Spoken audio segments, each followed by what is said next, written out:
ये जो हिजान है, ये हिजान जाहिर है कि पाकिस्तान में तो पहले हमें हल कर लेनी चाहिए, तो अमेंडमेंट क्राइसिस था, लेकिन इस हिजान में इजाफा इसलिए क्योंकि ये एक पूरा ग्लोबल ऑर्डर डिसऑर्डर जो है वो तब्दील हो रहा है। और ये बात मैं पहले भी की थी, दोबारा मैं कह रहा हूं कि ट्रंप को आप रिपब्लिकन भी ना लें और आप उसको डेमोक्रेट्स भी ना लें, उनको ट्रंप लें, ट्रंप के तौर पर लें आप। और ये जो ट्रंप हैं वो जाहिर है कि अब वो जैसे बुश सीनियर ने एक दफा बात की थी कि न्यू वर्ल्ड ऑर्डर, उन्होंने जो खलीजी जंग खत्म हुई थी, पहली खलीजी जंग, और अमेरिका आ गया था मिडल ईस्ट के अंदर, तो उन्होंने कहा था न्यू वर्ल्ड ऑर्डर। तो ये न्यू वर्ल्ड ऑर्डर एक नया इस तरह से होगा कि डोनाल्ड ट्रंप जो है वो एक नए अंदाज में दुनिया को चलाना चाह रहे हैं, और चलाना इसलिए चाह रहे हैं कि जाहिर है अमेरिका एक बड़ी सुपर पावर है और सारे मुल्क उनसे वाबस्ता है। देखिए ना, हमारा आईएमएफ का मामला या और मामला किसी भी मुल्क के, चाहे वो इंडिया हो या बांग्लादेश हो या इवन चाइना हो या रशिया हो या अरब ममालिक हो, तो उनके, यूरोप हो, तो उनके मामला सारे किसी ना किसी अंदाज में बड़ी हद तक, किसी ना किसी अंदाज में बहुत बड़ी हद तक वो अमेरिका के अंदर जो एडमिनिस्ट्रेशन के अंदर चेंजेस आ रहे हैं उनसे वो जुड़ी हुई है, अलग तो आप हो नहीं सकते। अब वहां पर दो तीन बातें बड़ी आम हो रही हैं इस वक्त। पहली बात तो ये हो रही है कि जो बुध का रोज है, परसों, परसों जो है वो मकामी वक्त के मुताबिक सुबह 11 बजे प्रेसिडेंट बाइडेन से मुलाकात हो रही है डोनाल्ड ट्रंप की। अब ये बड़ी इंपॉर्टेंट बात इसलिए है क्योंकि इससे पहले ये बात हम पहले भी डिस्कस कर चुके हैं कि 2020 में जो है प्रेसिडेंट ट्रंप ने, उस वक्त प्रेसिडेंट ट्रंप ने प्रेसिडेंट बाइडेन को नहीं बुलाया था, लेकिन बाइडेन जो है वो ट्रंप को बुला रहे हैं। अच्छा, 11 बजे मीटिंग होगी और साथ उनकी मेलिना ट्रंप, उनकी जो अहली हैं, उनको भी बुलाया है व्हाइट हाउस में। तो जाहिर है कि वहां पर डॉक्टर जिल बाइडेन भी होंगी, प्रेसिडेंट बाइडेन की अहलिया। लेकिन ये बात वाज़ेह अभी तक नहीं है कि क्या कैमिला हैरिस वहां पे होंगी, या ये है कि जो उनके जो मुंतखब नायब सदर हैं जेडी वांस वो होंगे, या दोनों तरफ से टीम जाएंगी, या ये सिर्फ दो कपल्स का आपस में उनकी मुलाकात होगी। अभी तक ये बात वाज़ेह नहीं है कि ये डेलीगेट्स होंगे या ये इंफरादी शख्सियात होंगी, और क्या उसके बाद वो मीडिया टॉक करेंगे या नहीं करेंगे। लेकिन ये बड़ी अहम बात है कि ट्रंप और प्रेसिडेंट बाइडेन की मुलाकात होने जा रही है, और एक तरह से अच्छा भी है। अब इसमें जो है प्रेसिडेंट बाइडेन की तरफ से जो रिक्वेस्ट, जो कि जैक सलिवन ने, उनके एनएसए ने, जो उनका लेटेस्ट स्टेटमेंट में अभी देख रहा था थोड़ी देर पहले यहाँ पे मीडिया पे, तो उन्होंने वही कह रहे थे कि फॉक्स पे वही कह रहे थे कि जो प्रेसिडेंट बाइडेन है वो रिक्वेस्ट करेंगे डोनाल्ड ट्रंप से कि डोनाल्ड ट्रंप जो है वो बराह करम जो यूक्रेन है, यूक्रेन के ऊपर वो अपनी पॉलिसीज को चेंज ना करें और यूक्रेन की वो मदद को जारी रखें। अच्छा, अब यहाँ पर इशू ये है कि जो प्रेसिडेंट इलेक्ट ट्रंप हैं, वो तो कह चुके हैं कि ज़ेलेंस्की जिम्मेदार हैं जंग शुरू करने के,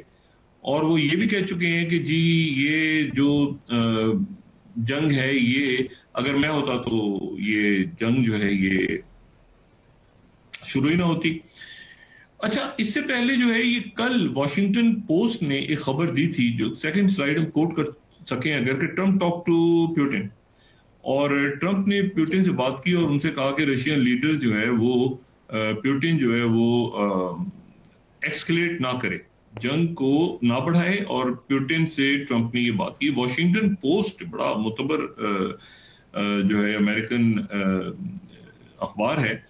उन्होंने बात की। अच्छा, इसी चीज को फिर गार्डियन ने भी कोट कर दिया। अगर हम थर्ड स्लाइड दिखाएं कि ट्रंप ने पुतिन से बात की और एडवाइस किया कि एक्सकलेट ना करो वॉर। तमाम दुनिया में अभी खबर फैल गई। बड़ी इंपॉर्टेंट बात है कि जो ट्रंप हैं उन्होंने पुतिन से बात की। देखिए, ज़ेलेंस्की से बात तो हुई थी चंद रोज पहले, और हमें पता है इलॉन मस्क उस गुफ्तगू में मौजूद थे खुद, जो ज़ेलेंस्की से बात हुई थी। ज़ेलेंस्की की जंग जो है उसमें ये जो अगर ये सैटेलाइट अपना प्रोवाइड ना करते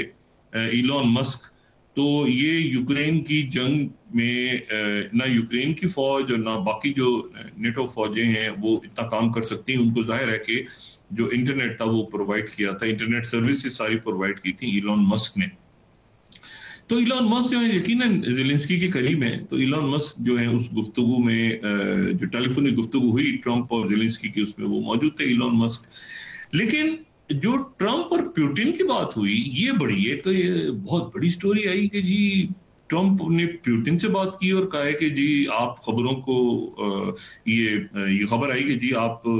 जो है ये जंग को ना फैलाएं, क्योंकि अमेरिका की ट्रूप्स जो हैं वो तो यूरोप में मौजूद हैं।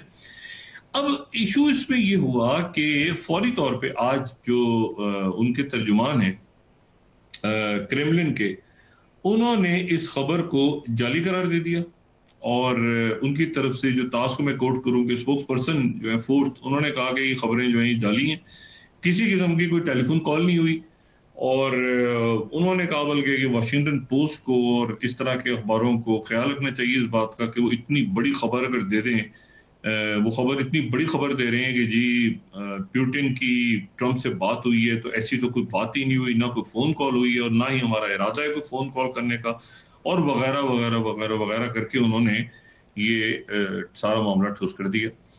अब मसला ये है कि जो प्रेसिडेंट ट्रंप हैं वो अब इस वक्त क्या करने जा रहे हैं, ये बात बड़ी इंपॉर्टेंट है।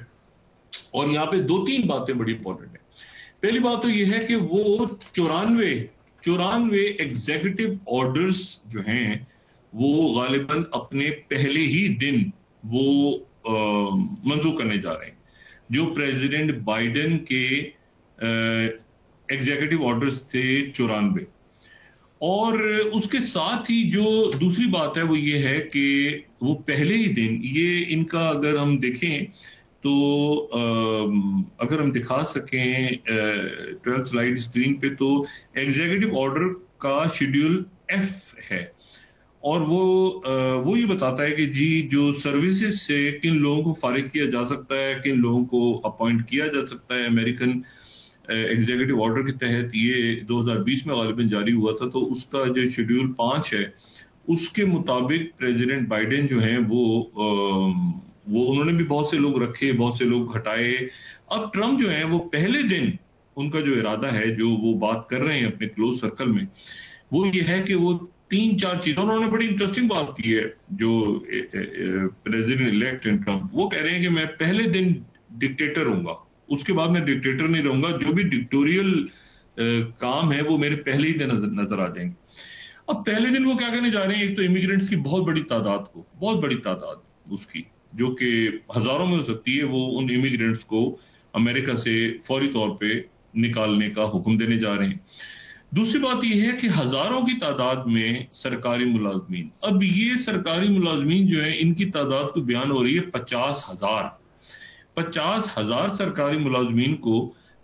वो जो उनके खिलाफ काम करते रहे या ये है कि उनके लॉयलिस्ट नहीं है, उनको वो इस शेड्यूल एफ के तहत वो नौकरी से फारिग करने जा रहे हैं।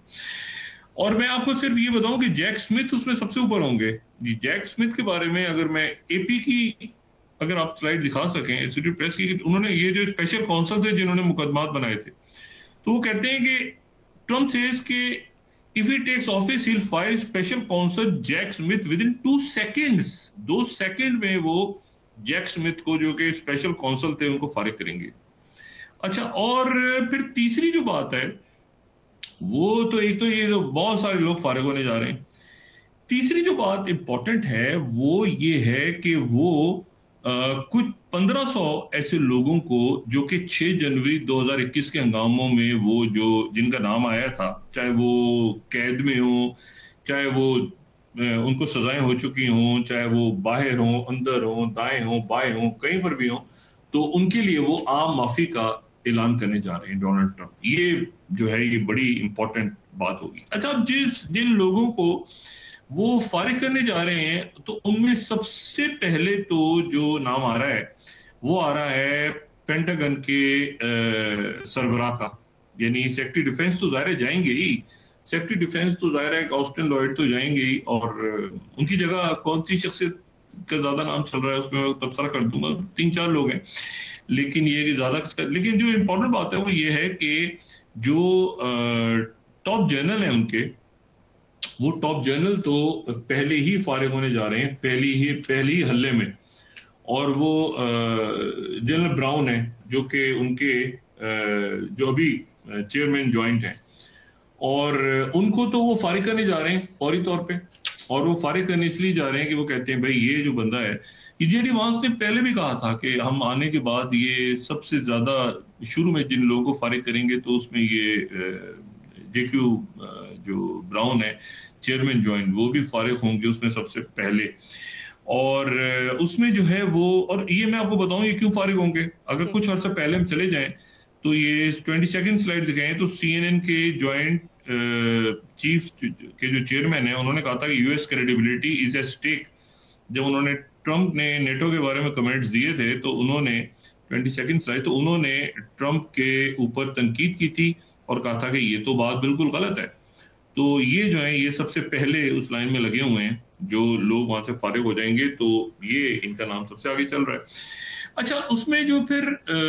मुख्तलिफ यहाँ पे बात चल रही है कि जी कौन से लोग फिर आ सकते हैं, किन लोगों के इम्कानात ज्यादा हैं। तो एक तो मार्को रूबियो, ये मार्को रूबियो जो है ये इनके बहुत ज्यादा इम्कानात हैं कि ये 53 साल मार्को रूबियो जो है ये बतौर सेक्रेटरी स्टेट आ जाए। अच्छा, ये चाइना के बारे, ये अभी भी जो फॉरेन पॉलिसी है उनकी उसको देखते हैं। जो प्रेसिडेंट ट्रंप के लॉयलिस्ट हैं, बहुत करीब हैं उनके, और ये चाइना के बारे में भी एक हॉकिश रवैया रखते हैं। विवेक रामस्वामी भी हैं उसमें लाइन में, और जो रॉबर्ट ओब्रायन है साबिक एनएसए, वो भी उनका नाम भी जेर गौर है। लेकिन मेरा ख्याल है कि ज्यादा जो चांसेस हैं, अभी तक जो बात हो रही है वाशिंगटन में, वो जो इतलात हैं वो यही हैं कि मार्को जो है मार्को रूबियो वो नए सेक्रेटरी स्टेट होंगे सेक्रेटरी ब्लिंकन की जगह। ये एक इंपॉर्टेंट बात है। दूसरा जो इंपॉर्टेंट पोस्ट है वो इंपॉर्टेंट पोस्ट आ रही है कि सेक्रेटरी डिफेंस कौन होंगे। सेक्रेटरी डिफेंस के लिए जाहिर है कि ऑस्टिन लॉयड की जगह, अच्छा एक तो है ना कि जो मिलिट्री के जाहिर चेयरमैन जॉइंट और जो पर्ज होगी पूरे पेंटागन के अंदर वो होगी, वो तो बहुत से लोग खबरें भी आ रही हैं उनके हवाले से, और वो बात चल भी रही है कि पेंटागन में कौन कौन से लोग जो है वो हटाए जाएंगे। लेकिन जो सेक्रेटरी डिफेंस हैं, वो सेक्रेटरी डिफेंस के तौर पे जो सबसे ज्यादा नाम इस वक्त जेरे गौर है वो है क्रिस्टोफर मिलर का। क्रिस्टोफर मिलर जो है ये एक्टिंग सेक्रेटरी डिफेंस रहे हैं आखिरी दिनों में प्रेसिडेंट ट्रंप के, और ये जो है ये रिटायर्ड स्पेशल फोर्सेस के कर्नल हैं, एक वेटरन है, फौज में रहे हैं, और इनका जो है वहां पर, अच्छा रॉबर्ट ओब्रायन जो है, रॉबर्ट ओब्रायन का नाम भी चल रहा है अभी। रॉबर्ट ओब्रायन जो है ये भी आ सकते हैं, कहीं ना कहीं रॉबर्ट ओब्रायन गालिबन एडजस्ट होंगे किसी ना किसी सीट के ऊपर, रॉबर्ट ओब्रायन एडजस्ट होंगे। और रॉबर्ट ओब्रायन के अलावा मेरे ख्याल से जो रिचर्ड ग्रेनल हैं वो भी एक डार्क हॉर्स हैं। रिचर्ड ग्रेनल डार्क हॉर्स हैं, वो भी किसी ना किसी जगह पे वो एनएसए भी हो सकते हैं, वो जो है वो सेक्रेटरी स्टेट भी हो सकते हैं रिचर्ड ग्रेनल, और ये जर्मनी में सफीर रहे हैं अमेरिका के, और लो प्रोफाइल हैं लेकिन ये डार्क हॉर्स हो सकते हैं। तो ये 3-4 नाम जो हैं वहां पे ये चल रहे हैं। और फिर एक जो नया एक वहां पे आप समझ लें कि एक गवर्नमेंट एफिशिएंसी, पूरी गवर्नमेंट जो है ट्रंप की पूरी गवर्नमेंट, उसकी कारकर्दगी क्या है, वो कैसे काम करती है, वो कैसे आगे जाती है। तो एक मेरे ख्याल से नया वहां पे डिपार्टमेंट या नया एक ओहदा जो है वो क्रिएट हो शायद आने वाले दिनों में गवर्नमेंट एफिशिएंसी के तौर पे, और उसको इलॉन मस्क देखें। इलॉन मस्क जो है वो मजमूई तौर पे आप देखें ना, फॉरेन पॉलिसी में भी इन्वॉल्व है वो, चाहे वो जेलेंस्की के साथ हो, प्यूटिन के साथ हो, वो बाकी दुनिया के साथ हो, ब्राजील के साथ हो, चाइना के साथ हो, तो वो उनका एक अपना वर्ल्ड व्यू है। और मैंने आपको पहले भी ये बात मैं पहले भी कह चुका हूं कि जो टेक्नोलॉजी है ना, टेक्नोलॉजी इस वक्त इतनी ज्यादा आगे जा चुकी है कि जो रवायती लोग बैठ के असला साज फैक्ट्रीज और ये होता है ना, ठेके ले लो, फलां कर लो, ढिमाकना कर लो, ये कर लो,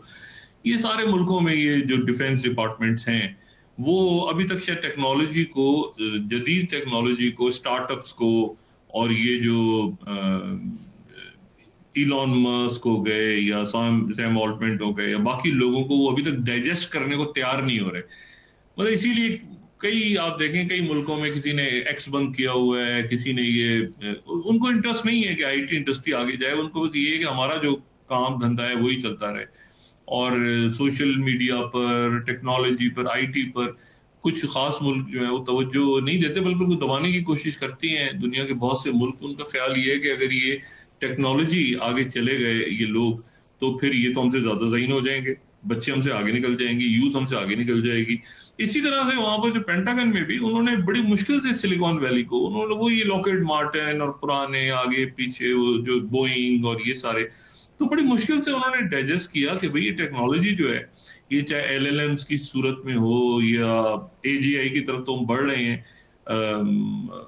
आर्टिफिशियल जनरल इंटेलिजेंस की तरफ नहीं बढ़े, कुछ कहते हैं बढ़ गए हैं, कुछ कहते हैं साल 2 साल के बाद वो आ जाएगी।